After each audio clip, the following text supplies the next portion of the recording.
Como aquí se ha dicho, venimos a informarles que se ha tomado la decisión de utilizar este mineral estratégico conocido como litio para beneficio del pueblo de México, que sea la nación la dueña de este mineral estratégico. Quiero antes comentarles que independientemente de este mineral estratégico y de otras riquezas minerales y naturales que tiene nuestro país,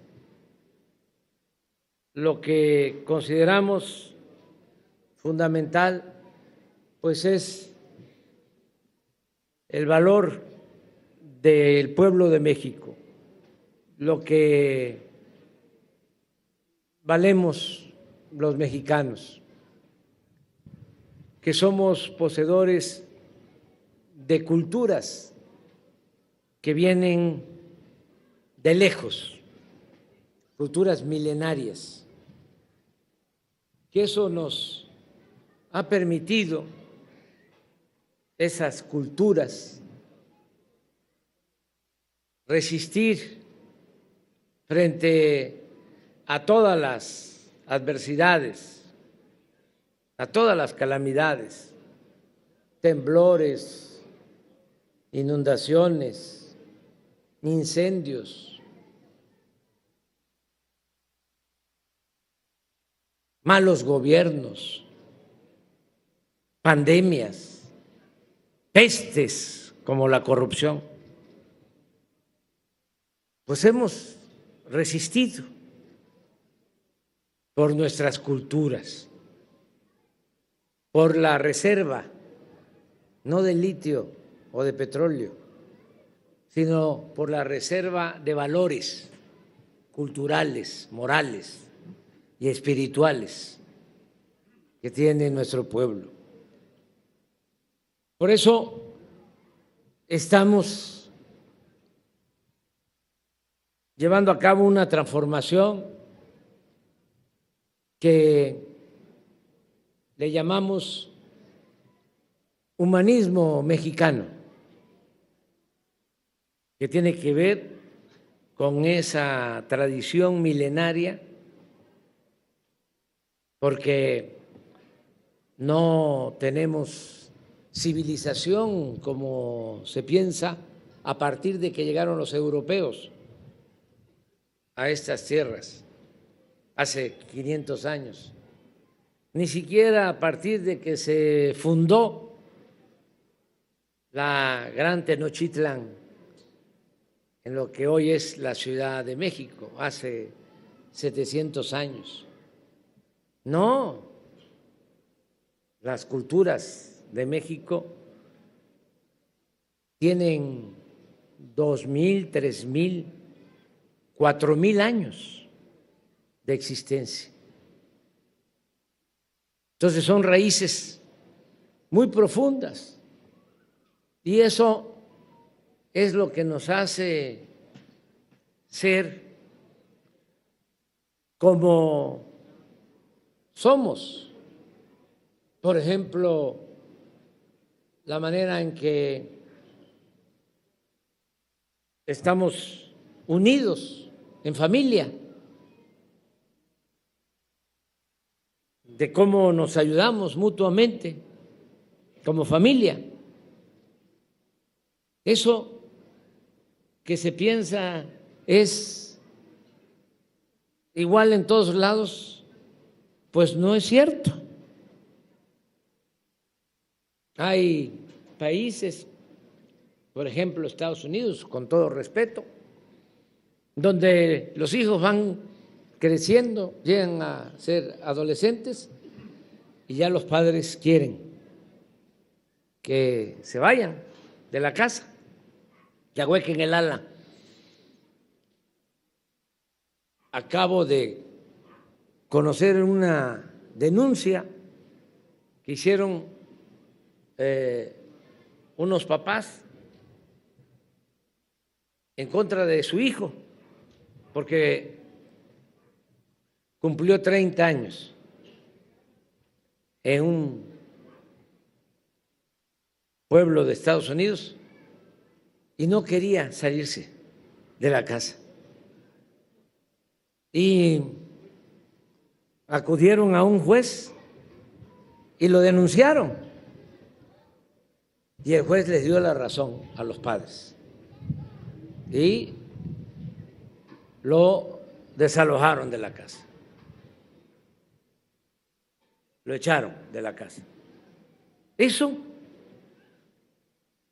en Sonora, en Chihuahua, en Chiapas, en Oaxaca, en ninguna parte de México se hace. Son culturas distintas. Aquí no queremos que se vayan los hijos, hasta abusan y se quedan, pero que los padres los saquen de la casa es muy difícil. Eso somos.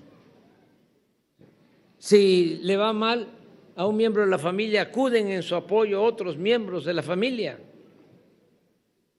Y por eso hemos resistido, porque la familia en México es la principal institución de seguridad social.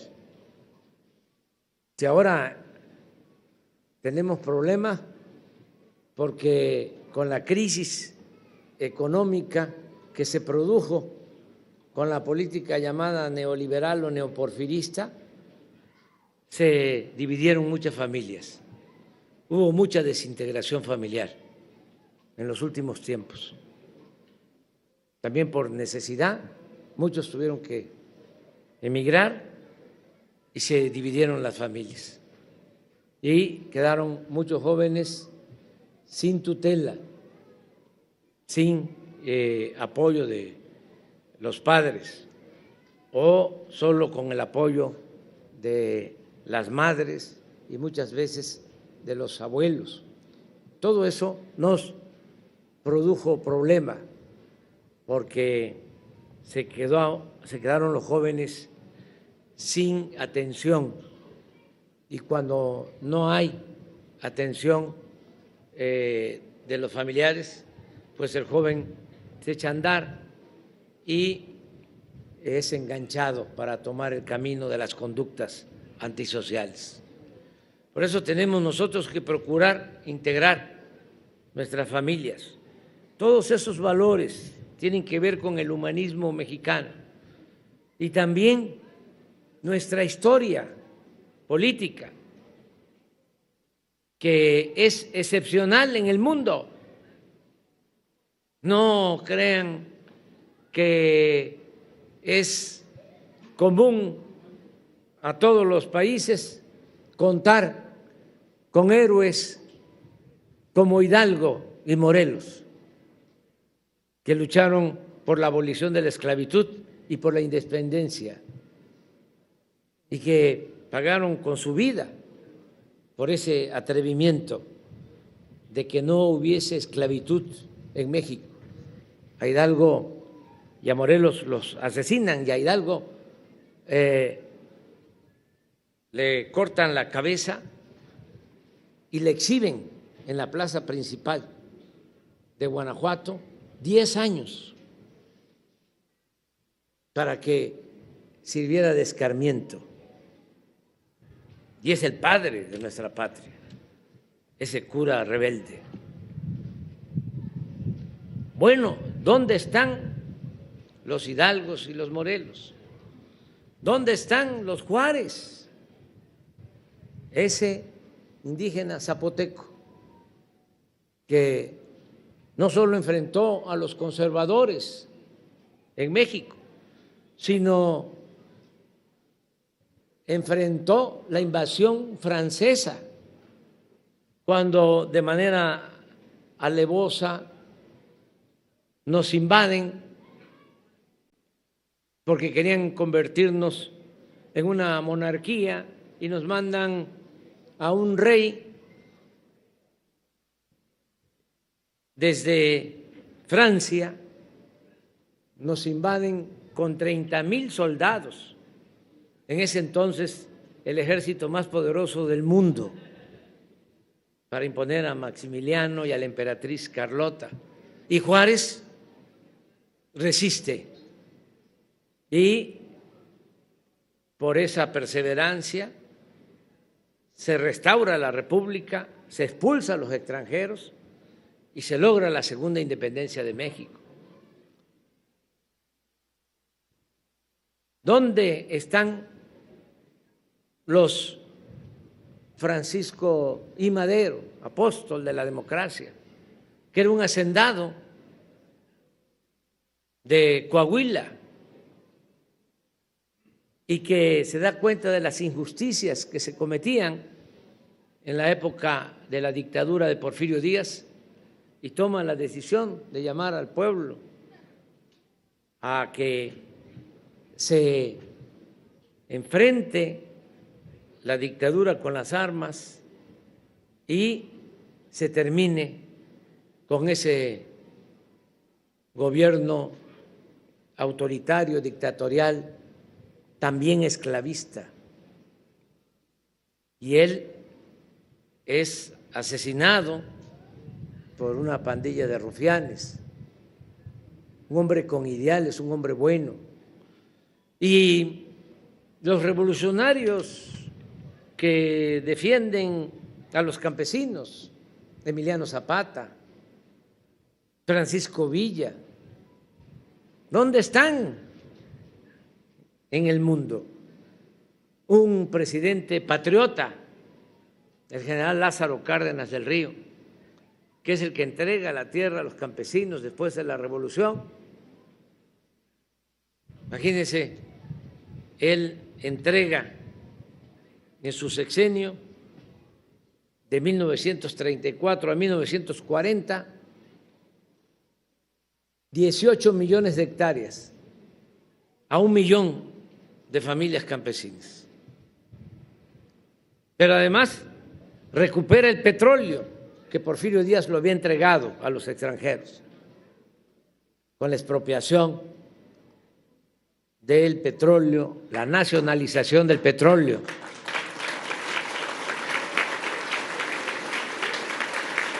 Un 18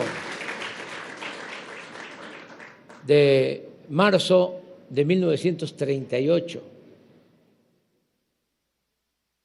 Es interesante la historia de la expropiación petrolera porque tiene mucho que ver con el acto del día de hoy. Porfirio Díaz entregó el petróleo a los extranjeros, empezaron a perforar el primer pozo en 1901, una compañía estadounidense en San Luis Potosí, en Ébano, San Luis Potosí, y les entregó concesiones a las empresas estadounidenses para extraer el petróleo, que era entonces y lo sigue siendo en buena medida el oro negro. Entonces, estas compañías se llevaban el petróleo, no dejaban ningún beneficio al pueblo, pero además actuaban de manera arbitraria, porque si en un terreno sabían que había petróleo,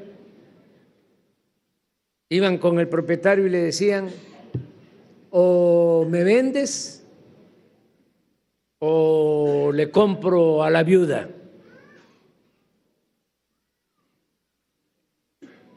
y tenían guardias blancas, sus propios ejércitos, en grandes extensiones del territorio, sobre todo en el Golfo de México, y amenazaban de que si no se mantenía ese sistema de explotación del petróleo por parte de las compañías extranjeras, nos iban a invadir de Estados Unidos o de Inglaterra.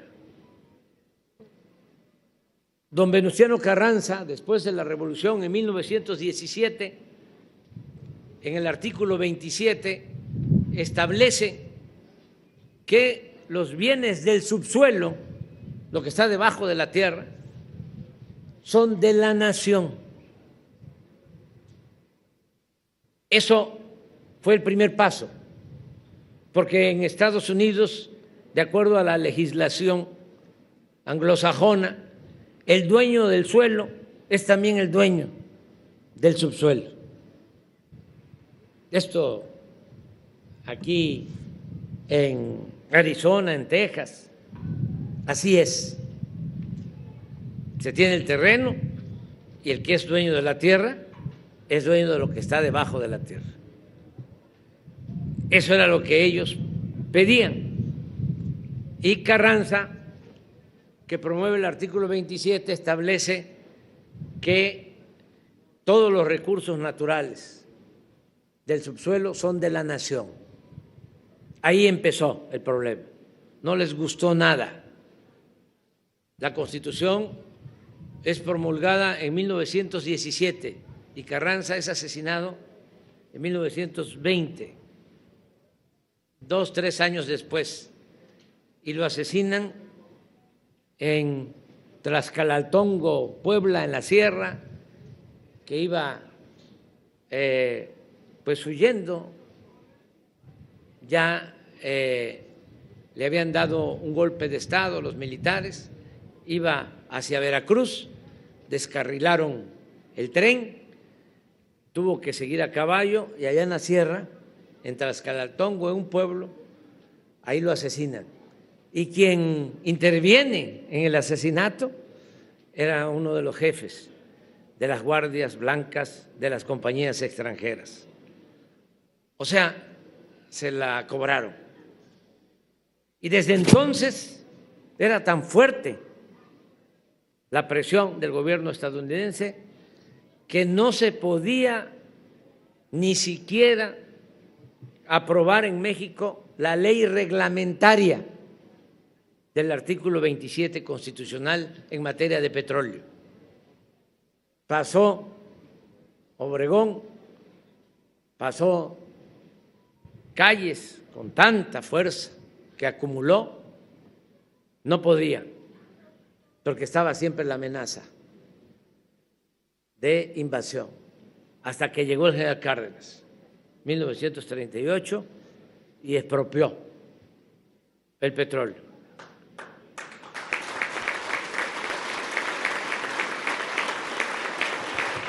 Lo que estamos haciendo ahora, guardadas las proporciones, y en otro tiempo, es nacionalizar el litio para que no lo puedan explotar extranjeros, ni de Rusia, ni de China, ni de Estados Unidos. El petróleo y el litio son de la nación, son del pueblo de México.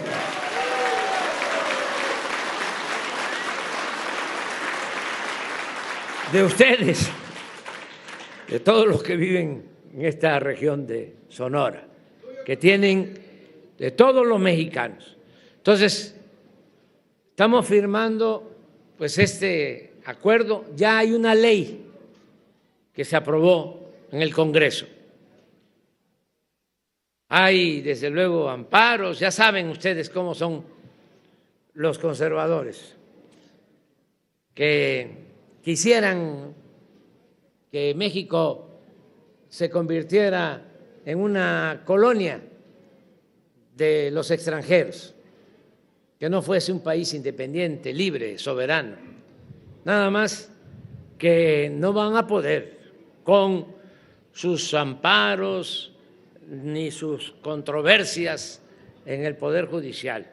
Ya se tomó la decisión, la ley está aprobada en el Poder Legislativo y el litio es de la nación.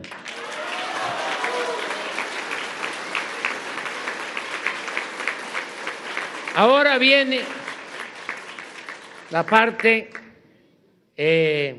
tecnológica, porque el litio aquí está, según los técnicos, en arcilla, a diferencia de cómo se encuentra en roca o en salmuera, en Bolivia y en Chile y en Argentina, donde hay esta materia prima. Entonces requiere un tratamiento especial, pero ya los investigadores, los técnicos nuestros ya están haciendo estudios para buscar la forma de extraerlo, procesarlo, es decir, separarlo de la arcilla y tener ya esta materia prima, que como Alfonso lo mencionó, es básica para la elaboración de baterías. No se pueden hacer carros eléctricos, como es el compromiso que tiene el gobierno de Estados Unidos y el compromiso del gobierno de Canadá y también nuestro compromiso, y es algo que nosotros aprobamos. No podríamos avanzar en ese objetivo si no se cuenta con litio, si no se cuenta con las baterías. Y la materia prima para hacer las baterías es ese mineral, el litio. Entonces, inicia un proceso de exploración, de desarrollo tecnológico para tener la materia prima, también con el propósito de que se instalen plantas para la elaboración de baterías.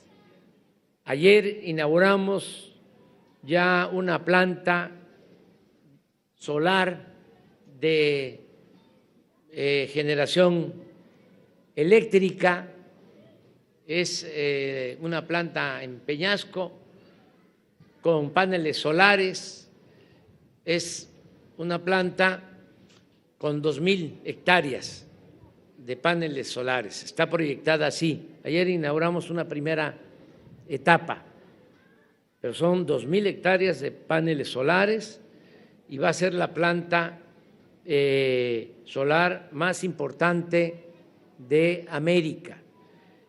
Esto también es complementario al litio, porque no quieren ya en América del Norte, nuestros vecinos estadounidenses, canadienses, que se utilicen energías fósiles, no quieren utilizar petróleo, combustible. Entonces, quieren que la energía sea renovable, limpia, y esto es lo que ayer ya comenzamos. Ya dimos el primer paso, ya se inauguró una primera etapa, ya hoy se está produciendo en esa planta energía para abastecer a 64,000 hogares. Ya empezamos, pero cuando esté completamente terminada el año próximo, ya va a abastecer a cerca de 300,000 hogares esa planta nada más. Y vamos a ampliar esa planta, se va a reproducir, se va a replicar en 4 sitios del estado de Sonora para tener energía renovable. Como lo dijo Alfonso también, pues Sonora es productora de cobre, la segunda productora de cobre en el mundo, como entidad, como Estado, se produce cobre. O sea, todo lo que se requiere para la modernización de la industria automotriz se tiene en Sonora. Por eso hablamos del Plan Sonora. Ayer nos reunimos en Nogales por la tarde-noche con la gobernadora de Arizona, porque ellos van a tener un complemento, que son los semiconductores, los famosos chips. Estados Unidos dependía, y toda América del Norte, de estos semiconductores, estos chips que se producen básicamente en Asia. Y hubo como una apretada con la pandemia y con la guerra de Rusia y Ucrania, y empezaron a escasear los chips. Ya no los enviaban de Asia, y se dieron cuenta en Estados Unidos que no era buena la dependencia de Asia, porque imagínense, por falta de chips se quería comprar con la pandemia un refrigerador, una estufa, cualquier electrodoméstico, y se tenían que apuntar en una lista para entregar el producto 6 meses después de solicitado, porque no había.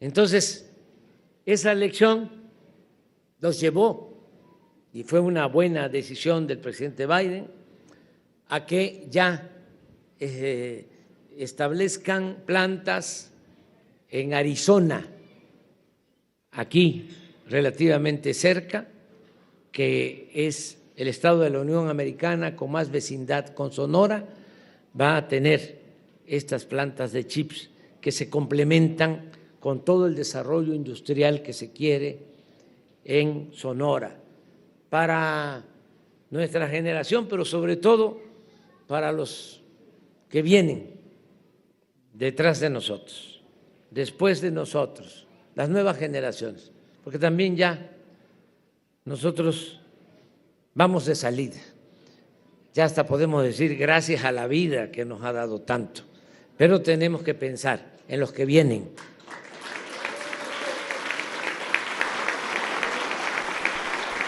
Y por eso estamos aquí con ustedes. Alfonso va a estar muy pendiente, atendiéndoles, informándoles en todo lo que hagamos, y yo termino diciéndoles que no van a dejar de llegar los apoyos. Ya los adultos mayores tienen su pensión, pero ya no es solo un programa, eso se los informo, ya logramos que se elevara ese programa a rango constitucional, ya es un derecho. Esté quien esté en la presidencia, ya va a seguirse entregando la pensión a los adultos mayores. Si ya hasta me puedo ir ya, que ya la verdad ya sentamos las bases de la transformación. Nada más decir que para enero, antes de que yo termine, va a aumentar 25% más la pensión, y ya va a quedar un apoyo para ancianos respetables, y ya está en la Constitución, en el artículo 4, incluso en un transitorio de la Constitución, en donde se establece de que año con año tiene que ir aumentando el presupuesto para adulto mayor, para niñas, niños, personas con discapacidad, Lo mismo para becas, para estudiantes de todos los niveles escolares, estudiantes que necesitan esas becas, desde preescolar hasta al nivel de posgrado, siempre. Estamos entregando ahora 11 millones de becas y también la pensión a adultos mayores ya va un poco más de 11 millones para adultos mayores.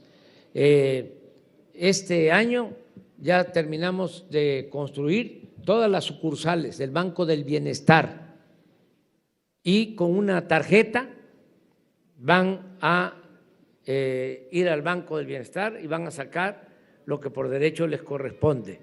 En todos los pueblos van a estar las sucursales del Banco del Bienestar, van a ser 3,000 sucursales del Banco del Bienestar. Este año ya, y me da mucha satisfacción decirlo, está apoyándose a 25 millones de familias y ya estamos dispersando en los distintos programas, beca, jóvenes construyendo el futuro, pensión para personas con discapacidad, apoyo a madres solteras, adultos mayores, sembrando vida. Ahora, por ejemplo, todos los productores van a tener su fertilizante gratuito a partir de este año. Ya comenzamos en Sinaloa, en Estado de México y vamos a continuar. Ya lo hacemos desde hace 4 años en Guerrero. Todos los fertilizantes que se necesitan en Guerrero se entregan de manera gratuita. Esto es para impulsar la actividad productiva, la actividad agropecuaria. Entonces, van a seguir llegando todos estos apoyos. Tienen ustedes un extraordinario gobernador, la verdad, se los digo, de manera sincera. Es además de acá, de esta región. Acabamos de pasar por su pueblo, inauguramos un camino que llevaba muchos años siendo una brecha de terracería de Agua Prieta a Bavispe. Se inauguró ya un camino pavimentado. Y ya hice el compromiso también, que eso de una u otra manera les apoya a ustedes, que se va a hacer de Casas Grandes a Bavispe también, de Chihuahua a Bavispe. Y nos vamos a seguir encontrando. Antes de que yo concluya, que yo termine, les voy a volver a visitar. Yo termino en septiembre del año próximo. Ya se termina mi mandato, ahora son 2 meses menos, porque eran 6 años y a mí me quitaron 2 meses, pero ya les digo que estoy bastante satisfecho con lo que hemos hecho en beneficio de la gente y creo que tenemos garantizado los mexicanos, y eso me da también pues mucha tranquilidad, el relevo generacional, porque hay mujeres, hay hombres que van a poder seguir adelante, a los que les voy a entregar la estafeta. ¿Por qué no me quedo más tiempo? Porque soy partidario del principio revolucionario del sufragio efectivo, no reelección. Y ya llevo bastante tiempo en esta lucha y no hay que tenerle, y eso es un consejo para todos, no hay que tenerle mucho apego ni al poder ni al dinero. La felicidad, ¿qué es la felicidad? No es el dinero, no son los cargos, no es el tener fama, títulos. La verdadera felicidad es estar bien con uno mismo, estar bien con nuestra conciencia y estar bien con el prójimo. Esa es la verdadera felicidad. Nos estamos viendo. Muchísimo gusto.